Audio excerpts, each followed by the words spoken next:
আসসালামু আলাইকুম। সবাই কেমন আছেন?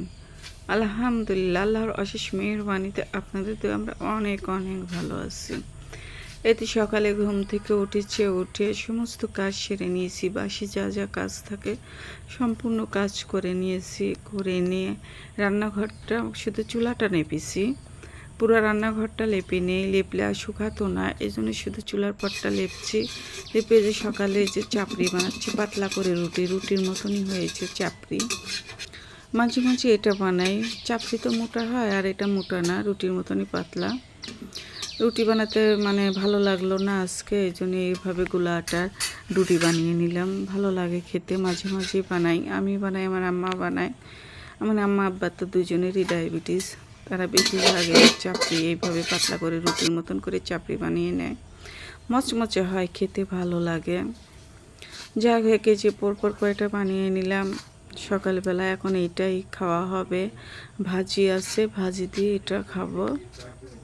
আজকে মনটা খুব খারাপ, এতটাই খারাপ যে কি বলবো। মনে হলো যে ভয়েসটা দেব না, ভয়েস দিতে তো বুঝতে পারছেন যে মনটা কত খারাপ নিয়ে ভয়েস দিচ্ছি। তারপর এখন কি করব, ভয়েসটা দেই। এই যে আমার এই যে গাছটা না, পেয়ারার গাছটা আমার নানা ভাই লাগিয়ে দিয়ে গেছিলো। আমার নানা ভাই আর বেঁচে নেই, মারা গেছে। কিন্তু আমার গাছটা বেঁচে আছে, আমার নানা ভাইয়ের হাতে লাগানো গাছটা। এই গাছে পেয়ারা পাড়তেছি আর খুব খারাপ লাগছে পেয়ারা পাড়তে, যে আমার নানা ভাই গাছের লাগানো পেয়ারা গাছটা, নানা ভাই আর নেই কিন্তু গাছটা অনেক বেঁচে আছে। আর এই গাছে অনেক পেয়ারা ধরে, এত পেয়ারা ধরে যে গাছে পেয়ারার ভরে গাছটাই বেঁকা হয়ে যায়। আর পেয়ারা খেতে অনেক ভালো লাগে গাছের পেয়ারা, কিন্তু বেশি পেকে গেলে না পোকা হয়ে যায়। এই জন্য বেশি পাকাই নিয়ে কাছে কাছে পেরে নেই।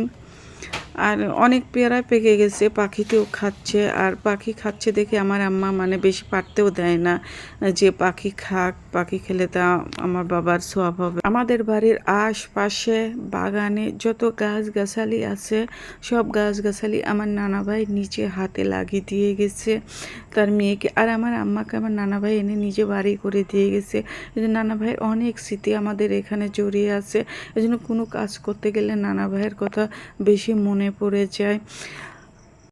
সবাই আমার নানা ভাইয়ের জন্য দোয়া করবেন। আর তো দুপুরে রান্না করার জন্য রান্নাঘরে চলে আসলাম। আজ রান্না করব বেগুনের চাক ভাজি করলাম, আর কাঁঠালে বিচি দিয়ে ডাঁটা দিয়ে পাঙাশ মাছ ঝোল করব। সেজন্য মনটা খুবই খারাপ, এতটা খারাপ যে কি বলবো। আমার নানা ভাই আমাদেরকে অনেক ভালোবাসতো। আর এই যে আপনাদের সঙ্গে গল্প করতে করতে আমার রান্নাটা প্রায় হয়ে গেছে। সবাই ভালো থাকবেন, সুস্থ থাকবেন। আজ এই পর্যন্ত, আল্লাহ হাফেজ।